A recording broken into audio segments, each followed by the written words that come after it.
ஓம் சாந்தி 14/6/2026 காலை முரளி அவ்யக்த Bapdada revise date 24/10/2010 Madhuban. முரளியின் தலைப்பு நேரத்தின் வேகத்தின்படி இப்பொழுது விசேஷமாக சுபாவ சம்ஸ்காரத்தை மாற்றுவதில் வேகம் கொண்டு வாருங்கள். மனதின் மூலம் ஆத்மாக்களுக்கு விதவிதமான கிரணங்கள் கொடுங்கள்.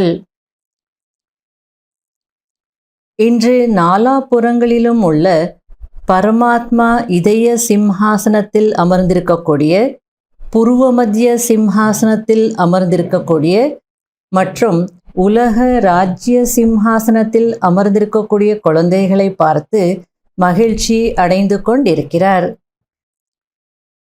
இந்த பரமாத்மா இதய சிம்ஹாசனம் பிராமணர்களாகிய உங்களுக்காக மட்டுமே இருக்கிறது. புருவ மத்திய சிம்ஹாசனம் அனைவரிடமும் இருக்கிறது. ஆனால் பரமாத்மா சிம்ஹாசனம் பிராமண ஆத்மாக்களின் பாக்கியத்தில் மட்டுமே இருக்கிறது. இந்த பரமாத்மா சிம்ஹாசனம் உலக ராஜ்ய சிம்ஹாசனத்தை கொடுக்கிறது. ஆக 3 சிம்ஹாசனங்களுக்கும் அதிகாரி ஆத்மாக்கள் பிராமண ஆத்மாக்களாகிய நீங்கள்தான். அப்போ முதல்ல நமக்கு பாபா உங்களுக்கு என்ன கிடைச்சிருக்கு, நீங்க யாருன்றது சொல்லிட்டு இருக்கிறார்.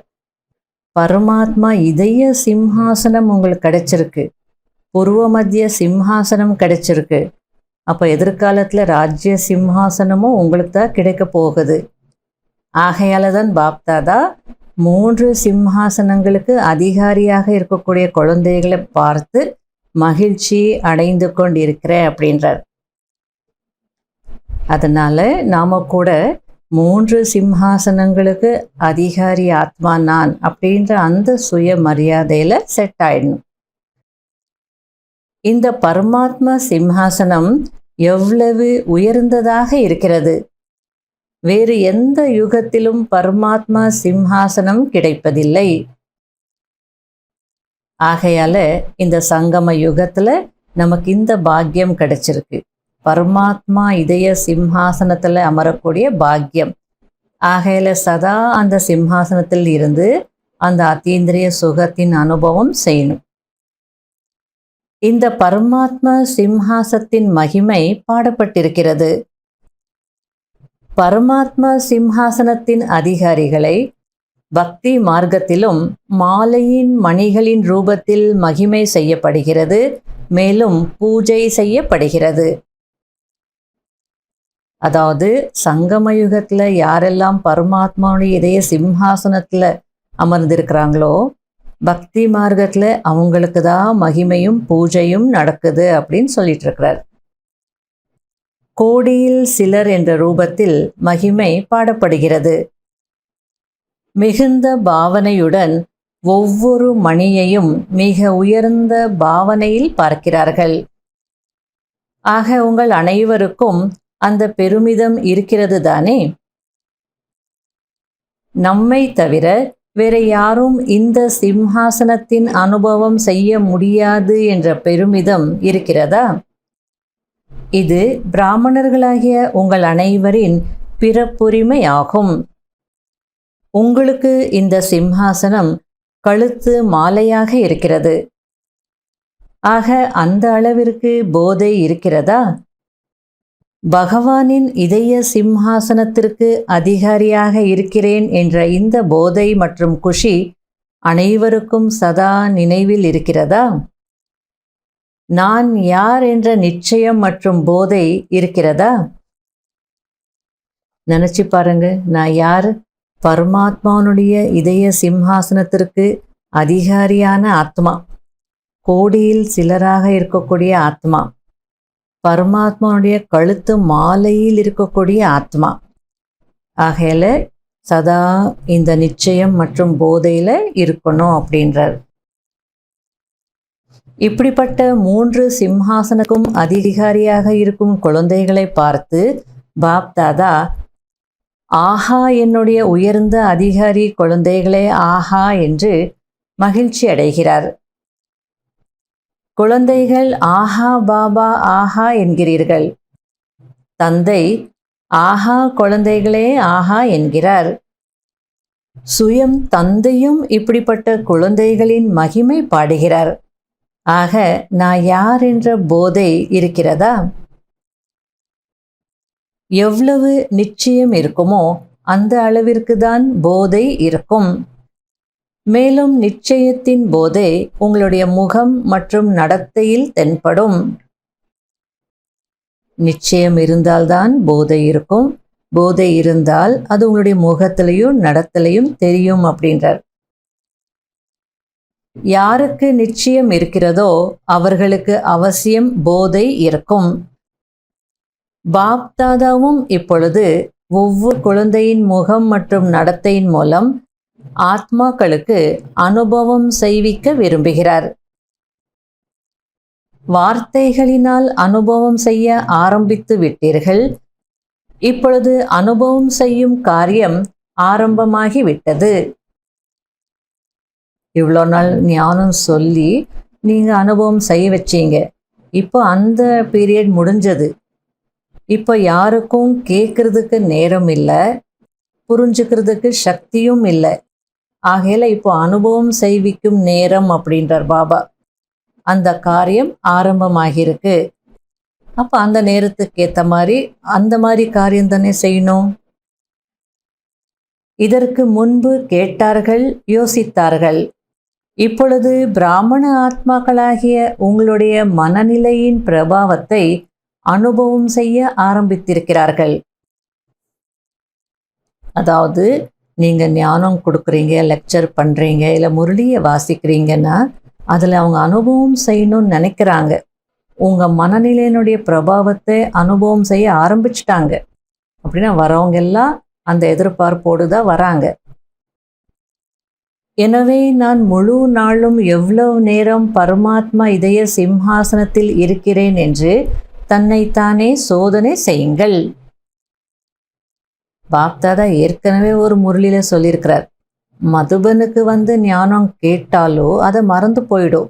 எவ்வளோ ஞாபகம் இருக்குமோ தெரியாது. ஆனால் மதுபனில் அவங்க அந்த வைப்ரேஷன்ஸை அனுபவம் பண்ணுறாங்களே, அது வாழ்நாள் முழுவதும் அவங்களுக்கு ஞாபகம் இருக்கும், மறக்க மாட்டாங்க. ஆகையால் அவங்க விரும்புகிறது அனுபவம். நீங்கள் அவங்களுக்கு அனுபவம் செய்விக்கணும். அதுக்கு நீங்கள் பரமாத்மா இதய சிம்மாசனத்தில் இருக்கணும். அதை நீங்கள் செக் பண்ணிக்கோங்க. ஒரு நாளில் எவ்வளோ நேரம் நான் பரமாத்மானுடைய சிம்ஹாசனத்தில் இருக்கிறேன் அப்படின்னு. பரமாத்மா இதய சிம்ஹாசனம் அப்படின்னா அவருடைய அன்பில் மூழ்கி இருப்பது, அத்தீந்திரிய சுகத்தில் இருப்பது, ஆனந்தத்தினுடைய அனுபவத்தில் இருப்பது, ஞான சிந்தனையில் மூழ்கி இருப்பது. இந்த நிலையில் இருந்தீங்கன்னாலே பரமாத்மாவுடைய சிம்ஹாசனத்தில் இருக்கிறீங்கன்னு அர்த்தம். அல்லது தேக உணர்விலிருந்து விடுபட்டு ஆத்ம உணர்வில் நிலைத்திருப்பது, ஆத்மஸ்வரூபமாகவே ஆகுவது, பரந்தாமத்தில் பாபாவின் அருகில் இருப்பது, பாவனையோடு பாபாவை நினைப்பது, இதெல்லாமே இதய சிம்ஹாசனத்தில் அமர்ந்திருக்கக்கூடிய லட்சணங்கள். சிம்ஹாசனத்தில் யார் இருப்பாங்க? அதிகாரி அல்லது ராஜா தானே. அப்போ நீங்கள் கர்மேந்திரியங்களுக்கு ராஜாவாக இருந்தால், பரமாத்மாவுடைய ஒவ்வொரு டைரக்ஷன் படி கரெக்டாக நடந்தால் உங்களுக்கு அந்த உரிமை இருக்கும், சிம்ஹாசனத்தில் அமரக்கூடிய உரிமை. ஏனென்றால் இந்த இதய சிம்ஹாசனம் உலக ராஜ்யத்தை அடைய வைப்பதற்கு ஆதாரமாக இருக்கிறது. எவ்வளோ அழகாக சொல்லிட்டு இருக்கிறார். இந்த பரமாத்மா இதய சிம்ஹாசனம் தான் உங்களுக்கு உலக ராஜ்ய சிம்ஹாசனத்தை அடைய வைக்கிறது அப்படின்றார், அல்லது அடைய வைப்பதற்கு ஆதாரமாக இருக்கிறது. எனவே இந்த இதய சிம்ஹாசனத்தின் ஆதாரத்தில், அதாவது எவ்வளவு நேரம் நீங்கள் இதய சிம்ஹாசனத்திற்கு அதிகாரியாக இருப்பீர்களோ அதைவிட அதிக காலம் எதிர்கால ராஜ்ய சிம்ஹாசனத்தில் அதிகாரியாக ஆகுவீர்கள்.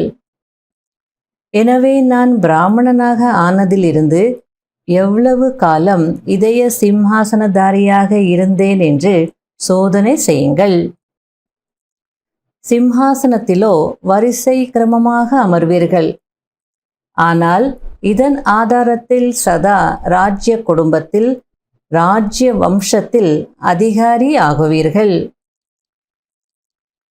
லக்ஷ்மி நாராயணர் தான் சிம்ஹாசனத்தில் அமருவாங்க. சிற்றரசர்கள் கொஞ்சம் பேர் சிம்ஹாசனத்தில் அமருவாங்க. ஆகையில் வரிசை கிரமத்தில் தான் அமர்வீங்க. ஆனால் இப்போ நீங்கள் பரமாத்மாவின் இதய சிம்ஹாசனத்திற்கு அதிகாரி என்றால் அங்கே ராஜ்ய குடும்பத்தில், ராஜ்ய வம்சத்தில் அதிகாரி ஆவீங்க அப்படின்றார். எப்பொழுதாவது சோதனை செய்திருக்கிறீர்களா? இதய சிம்ஹாசனத்தை விட்டு இறங்கி விடுவதில்லை தானே? தன்னுடைய கணக்கை சோதியுங்கள். உலகத்துல கூட நீங்க என்னுடைய இதயத்துல இருக்கீங்க அப்படின்னா என்ன அர்த்தம்? அவங்களையே நினைச்சிட்டு இருப்பாங்க. அவங்க மீது தான் அன்பு இருக்கும். அவங்க சொல்றதையே யோசிச்சுட்டு இருப்பாங்க. அவங்களோட பேசணும்னு விரும்புகிறாங்க. அவங்கள பார்க்கணும்னு விரும்புகிறாங்க. அதுபோல் பாபாவுடைய இதய சிம்ஹாசனத்தில் அமர்ந்திருப்பது அப்படின்னா அந்த அளவிற்கு பாபா மீது நமக்கு அன்பு இருக்கணும். பாபாவையே நினைக்கணும். பாபா சொல்கிற அந்த முரளி ஞான விஷயங்கள் ஒலிச்சிக்கிட்டே இருக்கணும். தாரணையும் செய்யணும். ஆகையால் ஒரு நாளில் நான் எவ்வளோ நேரம் இது போல் இதய சிம்ஹாசனத்தில் இருப்பேன் அப்படின்றது சோதனை செய்யுங்க அப்படின்றார். எப்பயாவது செய்திருக்கீங்களா, செய்து பார்த்துருக்கீங்களா அப்படின்றார். ஏனென்றால் இதன் ஆதாரத்தில் நீங்கள் சதா ராஜ்ய வம்சத்தில் வருவீர்கள். சிம்ஹாசனத்தை விட்டுவிட்டு ஒருபோதும் மண்ணில் கால் வைத்து விடுவதில்லை தானே என்று சோதனை செய்யுங்கள். 63 பிறவிகளின் சம்ஸ்காரத்தின் அனுசாரம் தேக பற்று என்ற மண்ணில் கால் வைத்தீர்கள். ஒன்று தேக பற்று, இன்னொன்று தேக அபிமானம். தேக அபிமானத்தின் மண் மிகவும் ஆழமானது. ஆனால் தேக பற்றும் மண்ணுதான். அதாவது தேக அபிமானம் அப்படின்னா என்ன? தேக உணர்வு. தன்னை தேகம் அப்படின்னு நினைக்கிறதுனால அந்த விகாரங்கள் தான் எமர்ஜ் ஆகும். கர்மேந்திரியங்களுக்கு எப்போவுமே அடிமையாக இருக்கக்கூடிய சம்ஸ்காரம். ஆனால் தேக பற்று அப்படின்னா நம்ம இப்போ தேகத்தில் இருக்கிறோம். அதில் கொஞ்சமாவது நமக்கு அந்த தேகப்பற்று இருக்கும். நான் நல்லா இருக்கிறேன், நான் நல்லா பேசுகிறேன், என் பர்சனாலிட்டி நல்லா இருக்குது, என் புத்தி நல்லா இருக்குது, நான் நல்லா பிளான் பண்ணுவேன், நான் நல்லா சம்பாதிக்கிறேன், நான் நல்லா வேலை செய்கிறேன். இதெல்லாமே தேக அபிமானம் இல்லை. ஆனால் அது பற்று அப்படின்னு சொல்லலாம். தேகத்தின் பற்று. தன் ஆத்மா அப்படின்னு தான் நினைப்பாங்க. ஆனால் இந்த தேகத்தின் மூலமாக காரியங்கள் செய்கிறதுனால சூக்ஷ்மத்தில் அது ஒரு பற்று இருக்கும். மனிதர்களும் யாராவது இறந்து விட்டால், எரித்து விட்டால் அவர்கள் மண்ணோடு மண்ணாகிவிட்டார் என்று சொல்கிறார்கள். ஆக மண்ணில் கால்கள் செல்லவில்லை தானே என்று சோதனை செய்யுங்கள். தேக பற்றில் வருவது என்றால் மண்ணில் கால் வைப்பதாகும். அதாவது இந்த தேக அபிமானம் மற்றும் தேகத்தின் பற்று, இதை பற்றி ஒரு அவ்வியக்த முரளியில் அழகாக பாபா விளக்கம் கொடுத்திருக்கிறார். தேக அபிமானத்தில் தவறுகள் செய்வது அப்படின்றது மண்ணை சாப்பிட்ட மாதிரி. ஆனால் தேக பற்றில் வருவது அப்படின்னா மண்ணில் கால் வைக்கிற மாதிரி அப்படின்றார். அதனால் அந்த டிஃப்ரென்ஸ் இருக்குது, வித்தியாசம் இருக்குது. உயர்ந்த ஆத்மாக்களாகிய உங்களுக்காக பாப் தாதா 3 சிம்ஹாசனங்கள் கொடுத்திருக்கிறார். ஏனென்றால் செல்லமானவர்களாகவும் இருக்கிறீர்கள், காணாமல் போய் கண்டெடுக்கப்பட்டவர்களாகவும் இருக்கிறீர்கள். செல்லமான குழந்தையை ஊஞ்சலில் அல்லது மடியில் அமர்த்தி கொள்வார்கள். மண்ணில் கால் வைக்க விடமாட்டார்கள். ஆக யார் 3 சிம்ஹாசனங்களுக்கும் அதிகாரிகளோ அவர்களுக்காக பாப் தாதா விதவிதமான ஊஞ்சல்கள் கொடுத்திருக்கிறார். சில நேரம் அமைதி என்ற ஊஞ்சலில் ஆடுங்கள், சில நேரம் சுகம் என்ற ஊஞ்சலில் ஆடுங்கள், சில நேரம் அன்பு என்ற ஊஞ்சலில் ஆடுங்கள். சிம்ஹாசனம் அல்லது ஊஞ்சல், இதில் மட்டும்தான் கால் வைக்க வேண்டும். நான் எதிர்காலத்தில் எங்கு வருவேன், என்னவாக ஆகுவேன் என்று சில குழந்தைகள் கேட்கிறார்கள். அதற்கு தந்தை கூறுகிறார், நீங்கள் எவ்வளவு காலமாக வந்து கொண்டிருக்கிறீர்களோ அவ்வளவு காலம் என்னுடைய கால் ஊஞ்சலில் இருக்கிறதா அல்லது சிம்ஹாசனத்தில் இருக்கிறதா என்று சோதனை செய்யுங்கள். அந்த அளவிற்கு தான் எதிர்காலத்தில் ராயல் வம்சத்தில் வருவீர்கள். ராயல் பிரஜையிலும் வரமாட்டீர்கள், ராயல் வம்சத்தில் வருவீர்கள். ஆகையால் ஒவ்வொருவரும் தன்னுடைய இந்த கணக்கை தானே பாருங்கள். நீங்களே உங்களுடைய கணக்கை பார்த்துக்கோங்க. நான் என்னவாக ஆக போறேன், நான் எப்போ சத்தியுகத்தில் வரப்போறேன்னு கேட்க வேண்டிய அவசியமே இல்லை.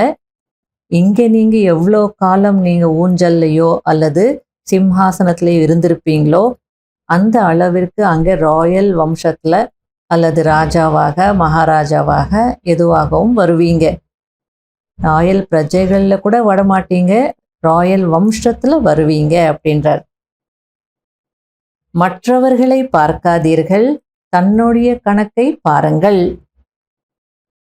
ஒவ்வொருவரும் விரும்புவது என்ன?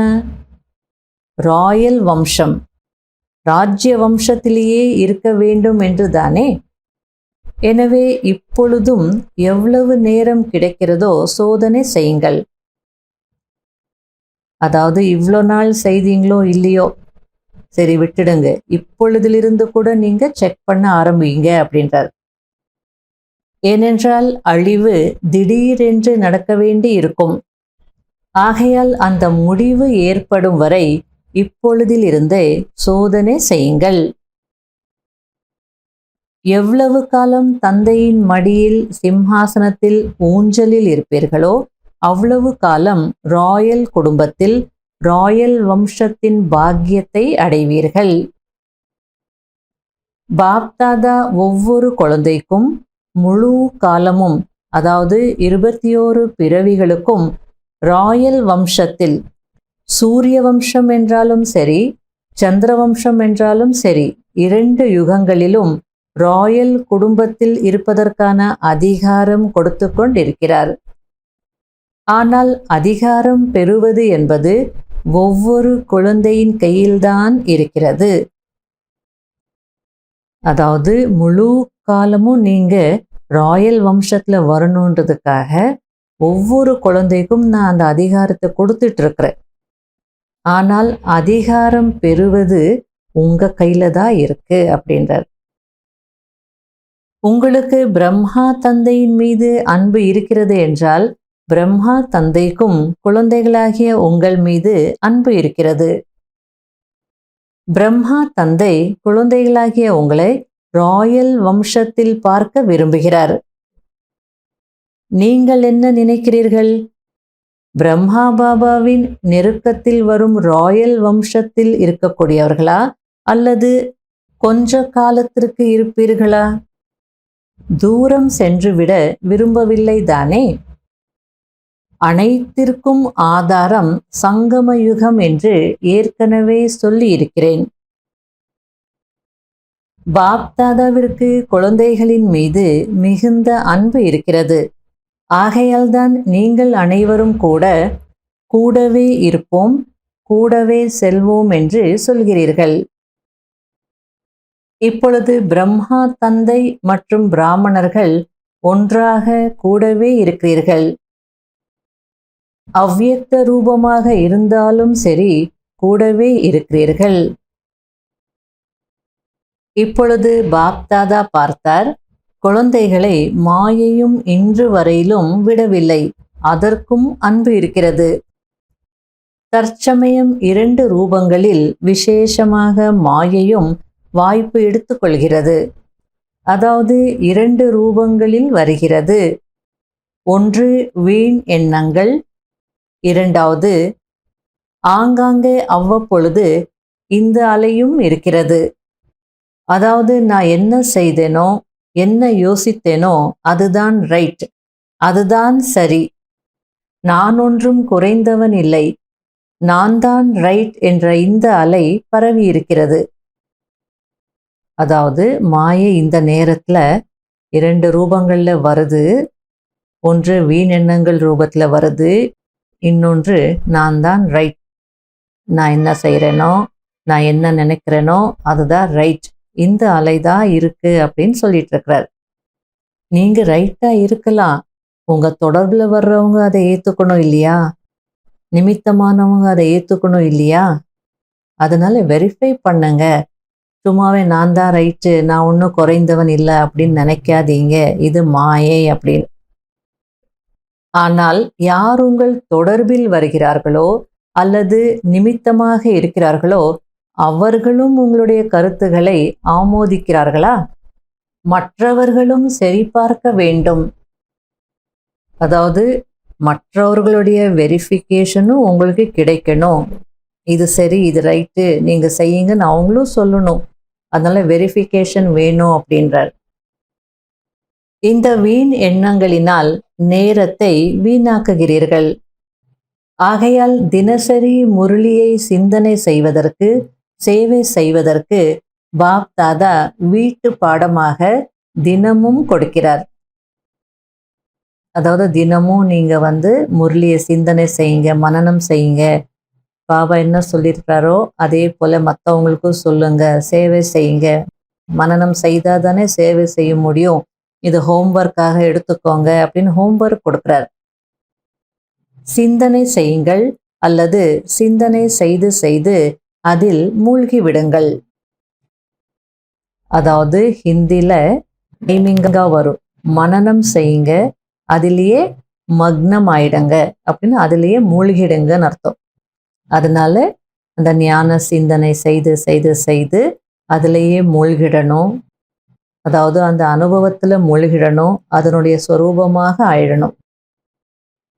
இந்த தினசரி வீட்டு பாடம் மனதை பிஸியாக வைத்துக் கொள்வதற்கான சாதனமாகும். கேட்பது, சிந்திப்பது மற்றும் மூழ்கி விடுவது. முரளி கேட்குறோன்னா கேட்டோ போறோன்னு இல்லை, கேட்கணும், சிந்திக்கணும், அதிலேயே மூழ்கணும். இதற்காக தான் பாப் தாதா தினசரி வீட்டு பாடம் கொடுக்கிறார். உலகத்திலும் கூட குழந்தைகளுக்கு அதிக ஹோம்ஒர்க் கொடுக்கும் போது அவர்களுடைய புத்தி பிஸியாகி விடுகிறது. அதே போன்று தினசரி முரளியில் 4 பாடங்களுக்கான வீட்டு பாடம் இருக்கிறது. 4 சப்ஜெக்ட்ஸ் இல்லையா? ஞானம், யோகம், தாரணை, சேவை. ஒவ்வொரு முரளிலையும் அந்த 4 சப்ஜெக்ட்ஸ்க்கு பாபா என்ன சொல்லியிருக்கிறார் அப்படின்றது எடுத்துக்கிட்டு அந்த 4 சப்ஜெக்ட்ஸ்க்கான ஹோம்ஒர்க் என்னன்னு பார்த்து அதை செய்யறதுலயே இருந்தோம் அப்படின்னா, ப்ராக்டிஸ் பண்ணிருந்தோம்னா பிஸியா இருப்பீங்க. மனதிற்காகவும் இருக்கிறது, வார்த்தைகளுக்காகவும் இருக்கிறது. அட்டென்ஷன் மற்றும் தெய்வீக தன்மைக்கான சமிகையும் ஹோம்ஒர்க்கில் இருக்கிறது. அதாவது ஒவ்வொரு முரளிலையும் எந்த விஷயங்களுக்கு நம்ம கவனம் கொடுக்கணும், அட்டென்ஷன் கொடுக்கணுன்ற பாயிண்ட்ஸும் இருக்கும். அதே போல எது தெய்வீக தன்மை என்ற சமிகையும் இருக்கு, அதன்படி நடந்துக்கணும். முகமலர்ச்சியில் இருப்பது, சரளத்தன்மை, இப்பெல்லாம் சொல்லிட்டே இருக்கிறார் இல்லையா பாபா. இதெல்லாம் அந்த தெய்வீக தன்மையினுடைய சமிகை.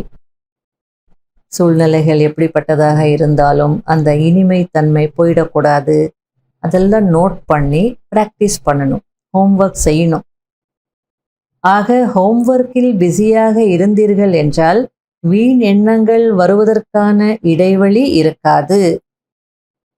இந்த விதியை கடைபிடிக்கும் போது வீண் எண்ணங்கள் தானாகவே உங்களிடமிருந்து விடை பெற்று சென்றுவிடும்.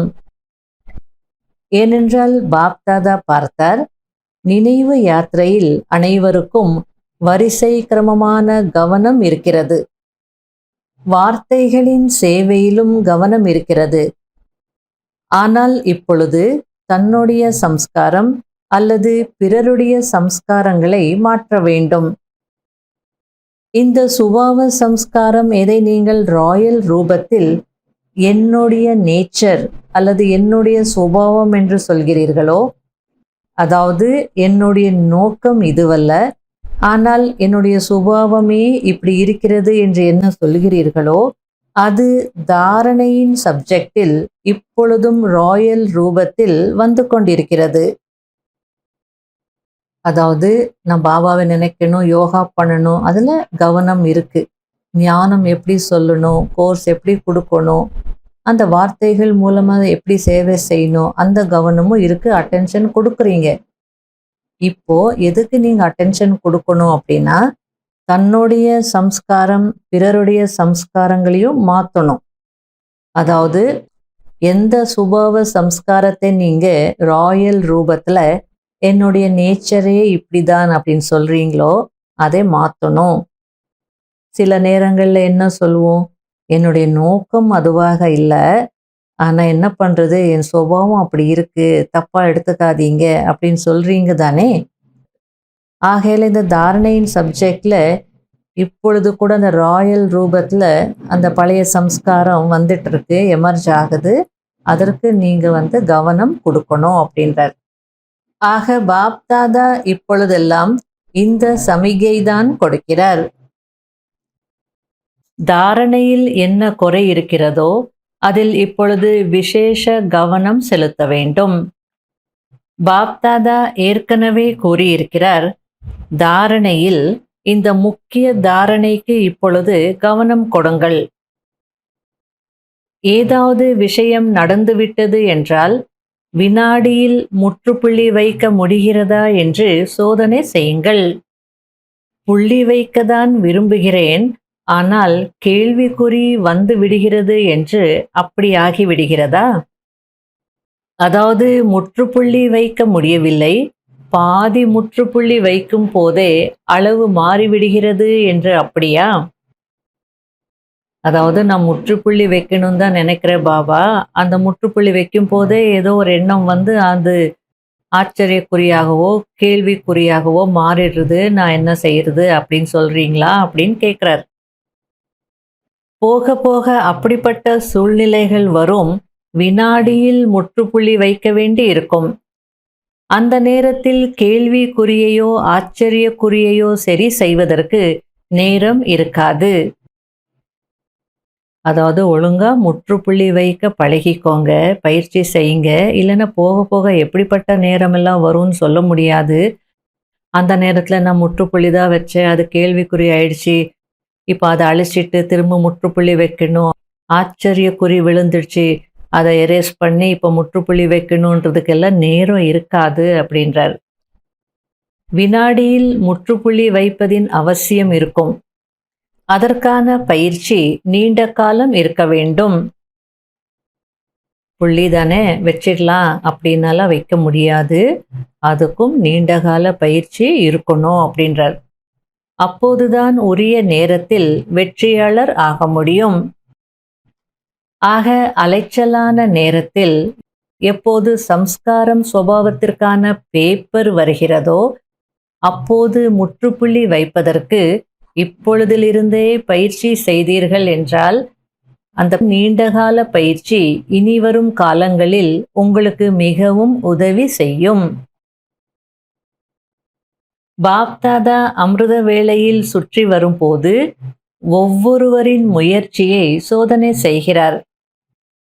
4 பாடங்களிலும் முயற்சி தீவிரமாக இருக்கிறதா அல்லது சாதாரணமாக இருக்கிறதா என்று. அப்பொழுது பாப்தாதா என்ன பார்த்தார்? நேரத்தின் வேகத்தின் அனுசாரம் இப்பொழுது முயற்சியில் சதா தீவிர முயற்சியின் அவசியம் இருக்கிறது. பாப்தாதா சமிகை கொடுத்து கொண்டிருக்கிறார். நேரம் தீவிர வேகத்தில் முடிவின் அருகில் வந்து கொண்டிருக்கிறது.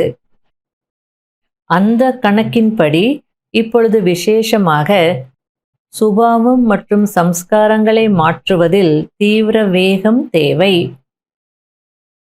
இப்பொழுது பாப்தாதா அனைத்து குழந்தைகளையும் சமமாக ஆவதற்கு விரும்புகிறார். அதாவது அனைவரும் தந்தைக்கு சமமாக ஆகணும்னு விரும்புகிறார். உங்களுடைய லட்சியமும் தந்தைக்கு சமமாக ஆகியே தீர வேண்டும் என்பதுதான். ஆக அதற்கான எளிய சாதனம் பிரம்மா தந்தையை பின்பற்றுங்கள். ஒப்பிட்டு பாருங்கள். எந்த காரியம் செய்தாலும் முதலில் ஒப்பிட்டு பாருங்கள். அதாவது பிரம்மா பாபாவின் காரிய பேச்சு மற்றும் சங்கல்பம் எப்படி இருந்ததோ அதுபோல் இருக்கிறதா என்று பாருங்கள். முதலில் யோசியுங்கள், பிறகு செய்யுங்கள் என்று சொல்லப்படுகிறது. ஒரு காரியத்தை செய்யணும்னா யோசித்து செய்யுங்கன்னு உலகத்திலே சொல்லுவாங்க இல்லையா? அதுபோல இங்கே யோசித்து செய்வது அப்படின்னா, இது பிரம்மா பாபாவிற்கு சமமான செயலாக இருக்கா? அவருடைய சங்கல்பம் போல இருக்கா? அவர் இது போல பேசுவாரா? பேசி இருப்பாரா? அந்த பேச்சு அது போல இருக்கான்னு பாருங்க. டேலி ஆகுதா பாருங்க. யோசித்து அதுக்கப்புறம் செய்யுங்க அப்படின்றார். பேசுவதற்கு முன்பு முதலில் எடை போடுங்கள். அதாவது ஹிந்தில ஒரு அழகான பழமொழி இருக்கு ரைமிங்கா. தோலோ और போலோ அப்படின்வாங்க. தோலோன்னா எடை போடுங்க, அதுக்கப்புறம் பேசுங்க. அதனால இங்கே பாபா நமக்கு முதல்ல அந்த வார்த்தைகள் என்ன, எப்படிப்பட்ட வார்த்தைகள், அதனுடைய விளைவுகள் என்ன, முதல்ல யோசிங்க, அதுக்கப்புறமா நீங்க பேசுங்க அல்லது செய்யுங்க அப்படின்றார். பாப்தாதா இப்பொழுது என்ன விரும்புகிறார் என்று கேட்டீர்களா? நீங்களும் விரும்பதான் செய்கிறீர்கள். உரையாடல் செய்யும் போது பாப்தாதா மிகவும் இனிமையான விஷயங்களை கேட்கிறார். உற்சாகம் நிறைந்த விஷயங்களை மிகவும் நன்றாக பேசுகிறீர்கள். இதை செய்து காட்டுவேன், இதை செய்தே தீருவேன், இது நடந்தே தீரும் என்று சங்கல்பம் மிகவும் உற்சாகமுடையதாக இருக்கிறது. ஆனால் செயலில் வரும்போது கொஞ்சம் மாறிவிடுகிறது. மற்றபடி சேவைக்கான விதவிதமான திட்டங்கள் உருவாக்குகிறீர்கள். அது பாப்தாதாவிற்கு பிடித்திருக்கிறது. ஆங்காங்கே முன்னேற்றமும் நன்றாக இருக்கிறது. ஆனால் இப்பொழுது எவ்வளவு வார்த்தைகளின் மூலம் அல்லது விதவிதமான விதியின் மூலம் செய்து கொண்டிருக்கிறீர்களோ அதற்கு வெற்றியும் கிடைக்கிறது. பாப்தாதா மகிழ்ச்சியும் அடைகிறார். இப்பொழுது மனதின் மூலம் அநேக ஆத்மாக்களுக்கு சுகத்தின் கிரணங்கள், அமைதியின் கிரணங்கள், குஷியின் கிரணங்கள், அன்பின் கிரணங்கள் சென்றடைய வேண்டும். இந்த சேவையையும் கூட கூடவே செய்யுங்கள். அதாவது வார்த்தைகளின் மூலமா செய்து கொண்டுதான் இருக்கிறீங்க, இப்போ அதன் கூட கூடவே இதையும் செய்யுங்க அப்படின்றார். தன்னுடைய சம்ஸ்காரங்களை மாற்றுவதிலேயே அல்லது பிறருடைய சம்ஸ்காரங்களை மாற்றுவதில் உதவி செய்வதிலேயே சிலருடைய நேரம் அதிகமாக சென்று விடுகிறது. எனவே மனதின் சேவை மூலம் விதவிதமான கிரணங்களை ஆத்மாக்களுக்கு கொடுக்க வேண்டும் என்பதில் கவனம் வையுங்கள். இன்னும் போக போக இதனுடைய தேவை மிகவும் அவசியமானதாக இருக்கும். இதன் மீது கவனம் கொடுத்து கொண்டே இருங்கள். இந்த சேவை நான் செய்து கொண்டிருக்கிறேன் என்று எந்த குழந்தைகள் நினைக்கிறீர்களோ அவர்கள் கை உயர்த்துங்கள். நல்லது, செய்து கொண்டிருக்கிறீர்கள், வாழ்த்துக்கள். செய்யாதவர்கள் செய்ய வேண்டும். ஏனென்றால் அப்படிப்பட்ட சூழ்நிலைகள் வர இருக்கிறது. கேட்பவர்கள் மற்றும் சொல்பவர்கள் இருவரும் சந்திப்பது கடினமாகிவிடும். அதாவது இன்னும் போக போக நீங்க யாருக்கும் ஞானமும் சொல்ல முடியாது, யாரும் ஞானம் கேட்கவும் மாட்டாங்க, அதற்கான சூழ்நிலையும் இருக்காது. அந்த நேரத்துல இந்த கிரணங்களை கொடுக்கக்கூடிய சேவை தான் செய்ய வேண்டி இருக்கும். ஆகையால அந்த சேவை செய்வதற்கான கவனமும் கொடுங்க அப்படின்றார். ஆகையால் 2 சேவையையும் இப்பொழுதிலிருந்தே எவ்வளவு முடியுமோ அவ்வளவு பழக்கப்படுத்தி கொள்ளுங்கள். மனம் பிஸியாகவும் இருக்கும், மன்மனாபவ ஆகுவதும் எளிதாகிவிடும். மனம் பிஸியாகுவதினால் சம்ஸ்காரம் மற்றும் சுபாவத்தை சகஜமாக மாற்றிக்கொள்வதில் உதவி கிடைக்கும். அதாவது அந்த பிஸியாக இருக்கக்கூடிய பழக்கம் உங்களுக்கு உதவி செய்யும் அப்படின்றார். இன்று விசேஷமாக டபுள் ஃபாரினர்ஸை சந்திப்பதற்கான நாளாகும். ஆஹா, டபுள் ஃபாரினர்ஸ் ஆஹா! பாப் தாதாவிற்கு குஷி இருக்கிறது. உலகத்தின் மூலை முடுக்குகளில் மறைந்திருந்த குழந்தைகள் உலக சேவைக்காக நிமித்தமாகி இருக்கிறார்கள் என்று பாப் தாதாவிற்கு குஷி ஏற்படுகிறது. மேலும் பாப் தாதா கேள்விப்பட்டார், ஒவ்வொருவரும் அவரவர்களுடைய ஏரியாவில், ஊர்களில் அல்லது நகரங்களில் எஞ்சியிருக்கும் இடங்களுக்கு செல்லும் திட்டம் உருவாக்கி கொண்டிருக்கிறார்கள் என்று. அதற்கான வாழ்த்துக்கள் வாழ்த்துக்கள்.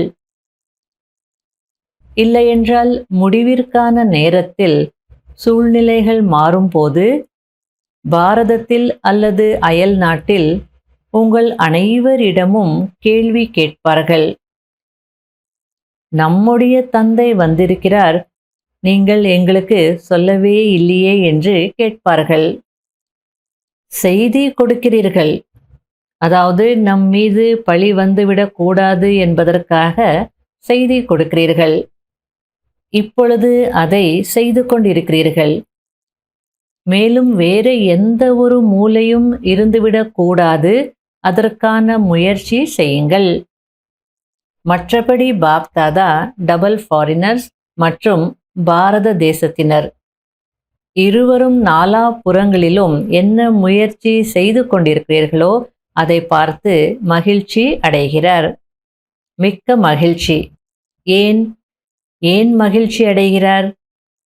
இப்பொழுது பாரதத்தில் அயல் நாட்டில் இந்த திட்டத்தை உருவாக்கி கொண்டிருக்கிறீர்கள். பாப் தாதாவிற்கு பிடித்திருக்கிறது. அதாவது இன்னும் எந்தெந்த ஊரில் பாபாவுடைய செய்தி போகலையோ, சேவை நடக்கலையோ, அந்த ஊர்களுக்கு பாபாவுடைய செய்தியை கொண்டு சேர்க்கணும்னு சொல்லி நீங்கள் திட்டம் போட்டுட்ருக்கீங்க. அது எச்சிருக்குன்றார். ஏதாவது ஒரு சாதனத்தின் மூலம் செய்தி சென்றடைய வேண்டும். இந்த விஞ்ஞான சாதனம் உங்களுக்கு உரிய நேரத்தில் உதவி செய்யும். நாளுக்கு நாள் புதிதாக சாதனம் உருவாகி கொண்டே இருக்கிறது. தடையற்றவர்களாகி அதை காரியத்தில் பயன்படுத்தி கொண்டே செல்லுங்கள். நீங்கள் சேவைக்கான மீட்டிங்கை எங்கு செய்தாலும் பாப் தாதா கேட்கிறார், குஷி அடைகிறார். சாதனங்களை சேவையில் பயன்படுத்துவதற்கு குழந்தைகளின் புத்தி இப்பொழுது ஆல்ரவுண்டாக சென்று கொண்டிருக்கிறது. ஆக நீங்கள் என்ன திட்டம் உருவாக்குகிறீர்களோ அதை பாப் தாதா கேட்கிறார், சுற்றி வந்தும் பார்க்கிறார். நீங்க எங்கு வேண்டுமென்றாலும் மீட்டிங் போடுங்கள். டெல்லியில் போட்டாலும் சரி, உள்நாட்டில் போட்டாலும் சரி, அல்லது அயல் நாட்டில் போட்டாலும் சரி, எங்கே வேண்டுமென்றாலும் செய்யுங்கள். அனைத்தையும் பாப் தாதா கேட்டுக்கொண்டிருக்கிறார். பாப் தாதாவிடமும் சாதனம் இருக்கிறது. அதற்காக அயல் நாட்டின் ஒவ்வொரு தேசத்தில் இருந்து வந்திருக்கும் ஒவ்வொருவருக்கும் பாப் தாதா என்ன கொடுக்கிறார்? மிகுந்த அன்பு கொடுத்து கொண்டிருக்கிறார். இப்பொழுது இதில் சிறிது வேகம் கொண்டு வாருங்கள். நடைமுறையில் திட்டங்களில் புது விஷயங்களை கொண்டு வந்து கொண்டே இருங்கள். பாருங்கள், உங்களுடைய இந்த யஜ்யம் ஆரம்பமாகுவதற்கு சிறிது ஆண்டுகளுக்கு முன்புதான் இந்த அனைத்து கண்டுபிடிப்புகளும் ஆரம்பமானது. உங்களுடைய சேவைக்கு விஞ்ஞானம் உதவியாக இருக்கிறது. நன்றாக லாபத்தை எடுத்து கொள்ளுங்கள். உங்களுக்காகவே உருவாக்கப்பட்டிருக்கிறது. அதாவது சந்திரபாபு நாயுடு, அப்துல் கலாம் இவங்கெல்லாம் மதுபனுக்கு வரும்போது இதை தான் ஹைலைட் பண்ணாங்க. உலகத்தில் என்னென்ன அந்த புது விஞ்ஞான சாதனங்கள் இருக்கோ அதெல்லாம் நீங்கள் ஆன்மீகத்தில் மிக சிறப்பாக பயன்படுத்தி கொண்டிருக்கிறீங்க அப்படின்னு மேடையில் சொன்னாங்க. இந்த நாடகம் உங்களுக்கு உதவி செய்து கொண்டிருக்கிறது. சாதனங்கள் உங்களுக்கு உதவி செய்து கொண்டிருக்கிறது. நல்லது. அனைவரும் சதா குஷியாக இருக்கிறீர்கள் தானே? சதா குஷியாக இருக்கிறீர்களா? யார் சதா குஷியாக இருக்கிறீர்களோ அவர்கள் கை உயர்த்துங்கள். சதா குஷி. ஏதாவது விஷயம் நடந்துவிட்டாலும் குஷி. பிரச்சனைகள் வருகிறது தானே? இருந்தாலும் குஷியாக இருக்கிறீர்களா? இருக்கிறீர்களா? நன்றாக கை உயர்த்துங்கள். பிரச்சனைகள் வருதுன்னா வரவேற்கிறீர்கள் தானே? வெல்கம் செய்கிறீர்கள் தானே? பயப்படுவதில்லை தானே? வெல்கம் செய்கிறீர்கள். பிரச்சனைகள் அனுபவிகளாக ஆக்குகிறது. இந்த தடைகள் அனுபவத்தின் அத்தாரிட்டியை அதிகப்படுத்துகிறது. ஆகையால் மாயை வந்துவிட்டது, மாயை வந்துவிட்டது என்று சொல்லாதீர்கள். இது பேப்பர். மாயை மாயை என்று சொல்லி மாயாவை முன்னேற்றுகிறீர்கள். ஆகையால இது வெறும் பேப்பர் ஆகும், டெஸ்ட் பேப்பர். மாயை நீங்கள் அறிந்து கொண்டீர்கள். மாயை என்ன? எவ்வளவு ஆண்டுகளாக இதை அறிந்திருக்கிறீர்கள். ஆகையால் மாயாவை பார்த்து பயப்படாதீர்கள்.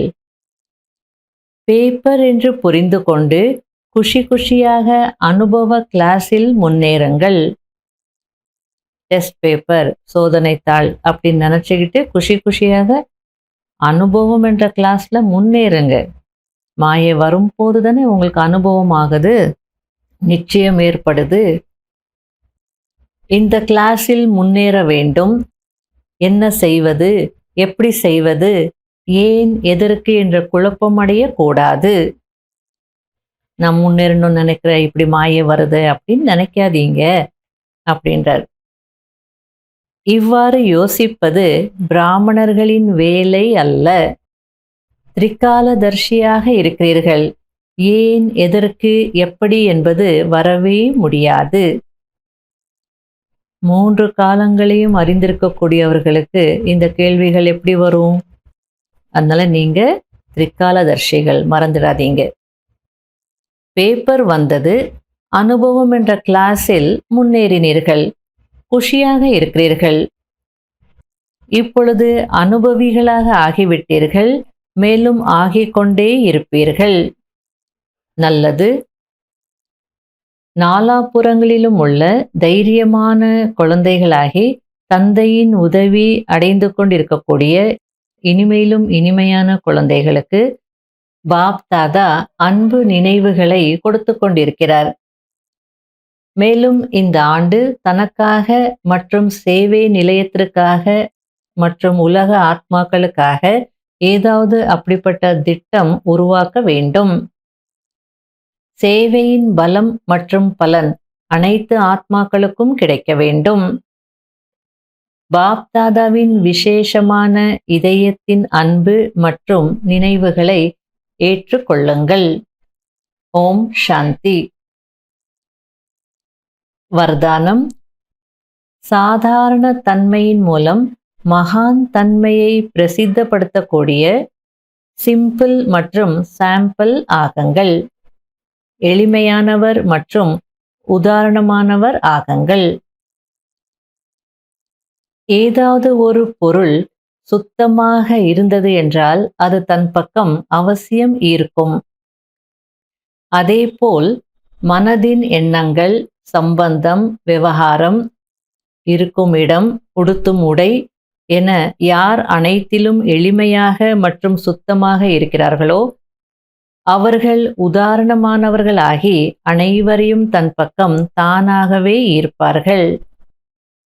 எளிமை என்றால் சாதாரணமாக இருப்பது. ரொம்ப ஹையும் இல்லாமல் ரொம்ப லோ இல்லாமல் அனைத்து விஷயங்களையும் சாதாரணமாக இருப்பதற்கு தான் பேரு சிம்பிள், எளிமையாக இருப்பது. சாதாரண தன்மையின் மூலம்தான் மகான் தன்மை பிரசித்தமாகும். யார் சாதாரணமாக இல்லையோ, அதாவது எளிமையாக இல்லையோ, அவர்கள் பிரச்சனை ரூபமாக ஆகி விடுவார்கள். ஸ்லோகன். என்னுடைய பாபா என்று மனதார சொல்லுங்கள். அப்போது மாயையின் மயக்கத்தில் மூடியிருக்கும் கண் திறக்கப்பட்டுவிடும். அவ்யக்த சமிக்கை. இப்பொழுதே சப்தத்தில் வருவது, இப்பொழுதே சப்தத்திலிருந்து விடுபடுவது, அதாவது கடந்து செல்வது. எந்த அளவிற்கு இந்த பயிற்சி சரளமாக மற்றும் சகஜமாக ஆகிவிடுகிறதோ அந்த அளவிற்கு சம்பூர்ண நிலை நெருக்கத்தில் தென்படும். சம்பூர்ண நிலையின் அடையாளம் அவர்களுடைய முயற்சி சரளமாக இருக்கும். நினைவு யாத்திரை மற்றும் சேவை இரண்டிலும் சகஜ முயற்சியில் வந்து விடுகிறார்கள். நினைவு செய்கிறது உங்களுக்கு ஈஸியாக இருக்கும், சேவையும் ஈஸியாக இருக்கும். எப்போது இரண்டிலும் சரளம் மற்றும் சகஜம் அனுபவமாகுமோ அப்போது சம்பூர்ண தன்மையின் நிலை பிராப்தியாக போகிறது என்பதை புரிந்து கொள்ளுங்கள். ஓம் சாந்தி.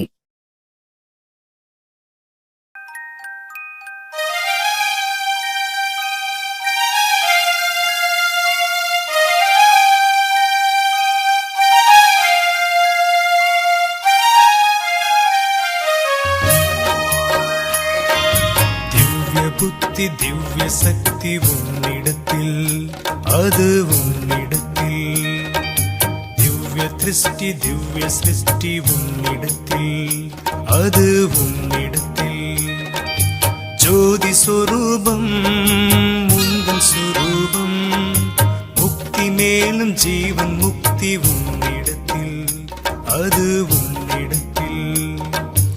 இரண்டு எழுத்தினில் என்னை மறந்தே அந்த வார்த்தை பாபா மேரா பாபா. திவ்ய புத்தி திவ்ய சக்தி உன்னிடத்தில், அது உன்னிடத்தில்.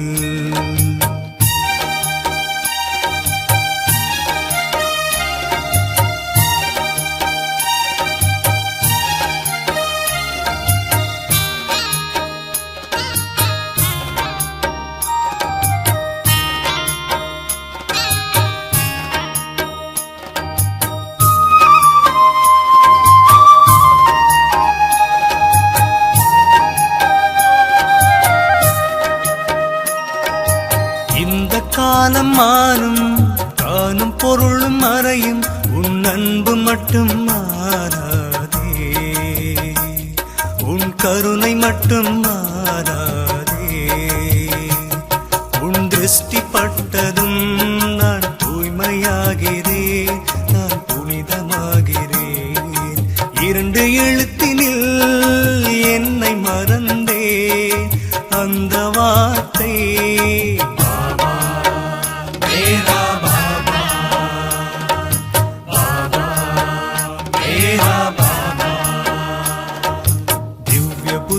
திவ்ய சக்தி உன்னிடத்தில், அது உன்னிடத்தில். திவ்ய திருஷ்டி திவ்ய சிருஷ்டி உன்னிடத்தில், அது உன்னிடத்தில். ஜோதி சொரூபம் உந்தன் சுரூபம், முக்தி மேலும் ஜீவன் முக்தி உன்னிடத்தில், அது உன்னிடத்தில். இரண்டு எழுத்தினில் என்னை மறந்தே அந்த வார்த்தை பாபா மேரா பாபா. திவ்ய புத்தி திவ்ய சக்தி உன்னிடத்தில், அது உன்னிடத்தில்.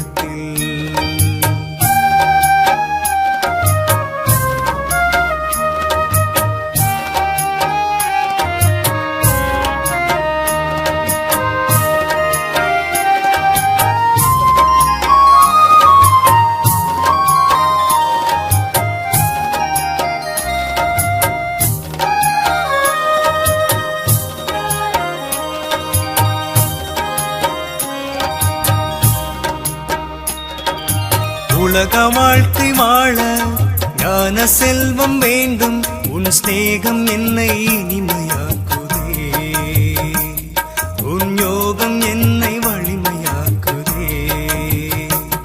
உன்னை புகழ்ந்து பாடியே நான் பெருமை அடைகிறேன், இரண்டு எழுத்தினில் என்னை மறந்தே அந்த வார்த்தை பாபா மேரா பாபா பாபா மேரா பாபா திவ்ய புத்தி திவ்ய சக்தி உன்னிடத்தில் அது உன்னிடத்தில் திவ்ய திருஷ்டி திவ்ய சிருஷ்டி உன்னிடத்தில் அது உன்னிடத்தில் ஜோதி சொரூபம் உந்தன் சொரூபம் முக்தி மேலும் ஜீவன் முக்தி உன்னிடத்தில் அது உன்னிடத்தில் இரண்டு எழுத்தினில் என்னை மறந்தேன்